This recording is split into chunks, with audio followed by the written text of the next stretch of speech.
What a way to start day 4 of the Dakar Rally. Things are a little different today. We're doing it moto style on the beach. As you can see behind me, we're going to do waves of riders. The first 15 followed by the next 15, all starting together. Now, it's super sandy down here, super soft, so it's going to take a while for the bikes to get some grip and get going. 17 kilometres of straight beach lies ahead before they head out for over 200 kilometres in the dunes. Things are about to get super sandy. It's hard down one side, soft here in the middle, and then there's all like vegetation on the inside, so it's going to be difficult, but we'll wait and see what it brings to it. But yeah, 17k straight, hopefully wide open, full gas.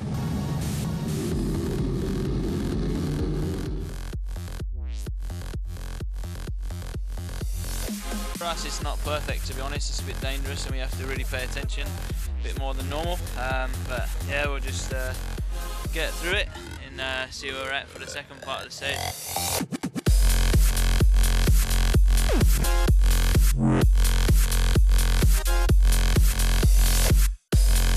I think for me there is a little bit more risk to start together, more fun.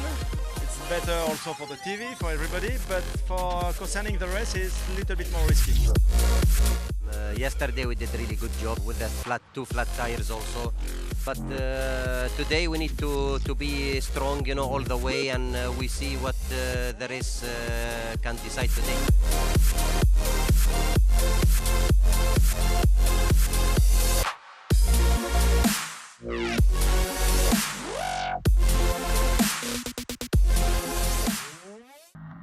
A massive day today, longest of the Dakar Rally so far, 330 kilometres of special stage deep in the Peruvian desert.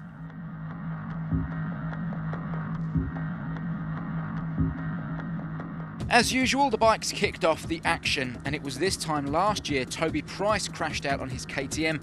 This year, it's 2017 winner Sunderland who was forced to stop with a back injury. Sadly for Sam, his Dakar is over.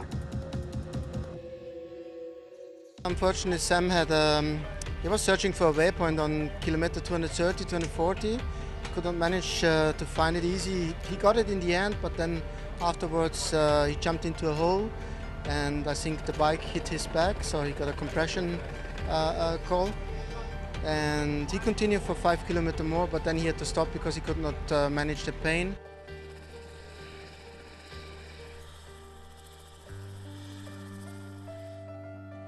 Because they have to fly him to Lima now to do the proper scans, and then after they will tell us. But I was able to speak with him, and of course, you know, there's always a lot of emotions involved, but he was okay. Most of the first 15 riders into today's stage had navigational problems and dropped down the leaderboard. Price, one of the biggest losers, dropping to 14th overall and losing 13 minutes. Adrian van Beveren, though, won the stage, 5 minutes clear of Xavier de Sultre, with Matthias Walkner third fastest. That means van Beveren leads the bike category by nearly 2 minutes from Pablo Quintanilla. In the cars, Nasser Al-Attiyah was first off the line in the four-wheel drive Toyota. But the Peugeots flew down the beach, and Stefan Petterhansel took the whole shot into the first corner for the early advantage. It was short-lived though. By waypoint 7, Sébastien Loeb had a firm lead and was the man in charge. He finally took his first stage win of the 2018 Dakar. The Frenchman and his two-wheel drive Peugeot supreme in the dunes today. Not so lucky for Cyril Desprez, widely tipped as a favourite for this year's victory. Disaster struck when he broke the rear suspension 180 kilometres into the stage. Unable to repair it on his own, Desprez's Dakar dreams looking unlikely now. Meanwhile, both Al-Attiyah and Janil de Villiers in the Toyotas were having a torrid day. Both stopped after 226 kilometres, suffering massive time loss. Al-Attiyah stuck for over 30 minutes in the dunes. All in all, it's been a difficult day on this year's event. Here are the results for the bike and car categories from today's stage.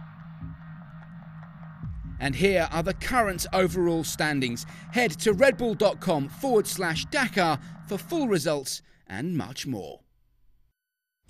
absolutely unbelievable. We said, didn't we, that we thought that Peru was going to sort of throw a cat among the pigeons, so to speak, but I don't think anyone anticipated it to be just quite this tough. It seems to be throwing stuff at them that they just never expected. Absolutely, the Peugeot's doing a great job today, really. And Nasser Al-Attiyah, the big surprise, getting stuck. He actually got stuck twice. He's lost a huge amount of time, but it's still early days, and you know, he is the king of the dunes, so you know, he can find that time. Sam Sunderland, though, I'm absolutely gutted for him. You know, in hospital in Lima. Fingers crossed that Sam's okay.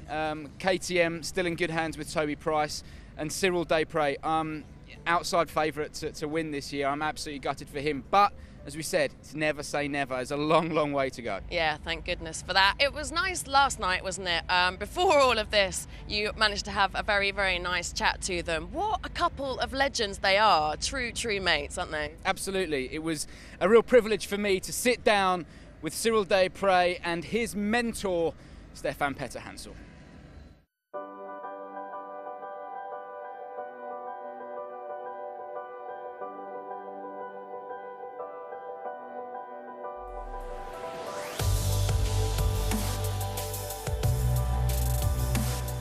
It's rare that we get two Dakar legends together at the same point. I know you're good friends, but there's a bit of competition between you. Before we talk about that, I want to ask about...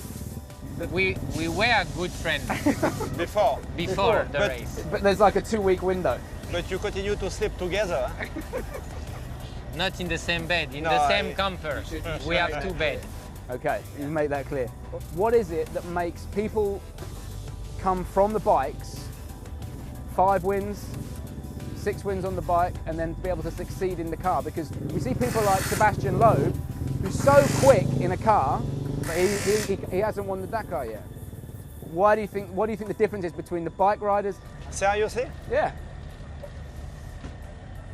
With a bike, when you do a mistake, you crash and you pay cash. You understand? Yeah. So when you go after with a car, you drive very safe. I think this is a good strategy for the Dakar. But maybe you have... And I say it's the B and B, the brain and the... the good compromise between the brand and the balls. the balls.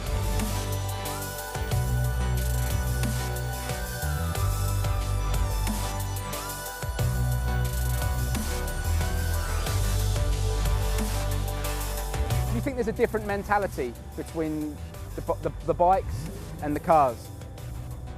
On the bike, there's no choice. You have to read the terrain, to read the dunes, but not in front of your vehicle.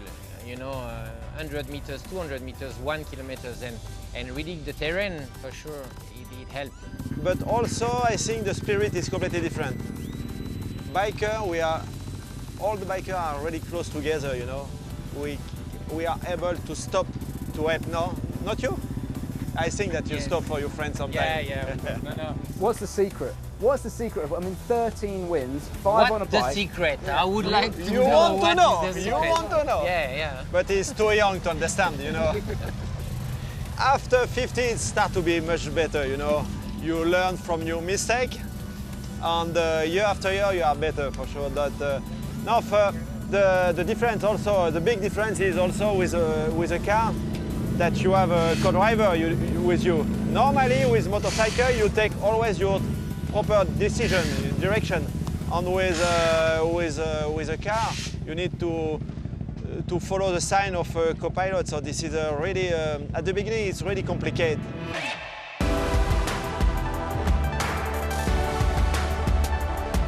You're, as you said, 52, 43. Yeah. You're the youngest of all the Peugeot boys. Yeah, you're a pup. What have you learned from Stefan? Because you do spend a lot of time together at home. I learned a lot. I learned how professional he is. I learned how humility he have, how fast he is going on the car. Today I get a proper lesson. You know, I was opening the track and until 100 kilometer 140, and I was along a big dunes, and I have to go in the other side, and I didn't want to go down and up, and I stay on the side, you know, of the dunes. And I was lying little bit down, and suddenly I watch 40 meters above me, maybe 30 kilometers faster than me, he overtake me. And this was a proper lesson, I can tell you.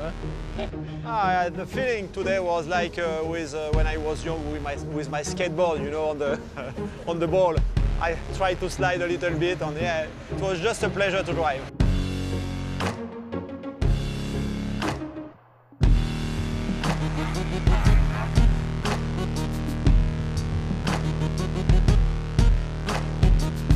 Do you think, because I mean Cyril's had a mega 12 months, winning the Silkway Rally, everything's starting to come together in the car for him now. Do you think that Cyril can win a Dakar in a car? Yeah, sure. His level is really enough to win the Dakar, and especially this kind of Dakar like this year, with a lot of stage in the desert, navigation, dunes, completely off track. He has a good nose for that, you know, to find a good line. So for sure, he's ready to win. This is to put a bit more pressure on myself, you know. And if you don't win this year, I'm really disappointed. You will never win. Bikes or cars? Bikes. Bikes. Yeah? Yeah. So why are we sat here in front of Peugeots? Are you getting old? Because after 5 wins, you want to test something different, something else, you know. And for myself, it was easy because he went in a car and he was successful, and I said, wow, I will do the same. Easy to do. There's a few greys coming through there, mate. Let's just have a look. Yeah, there's a couple you can see nothing. The next step, you know. This is the next step, yeah. Zero Dakar win on car, 7 Dakar wins on car. Oh. What would you change about Cyril? Because you're both sharing a camper together here. Ah, qu'est-ce que je peux changer? Attends, wait, go. Ouais, I don't know, it's easy. At the end, we spend the time during the race, we spend the time together on holiday, and Cyril is really easy for during the life, so it's no. If I was a woman, maybe I wasn't ready. Guys, thank you very much for talking to us, legends.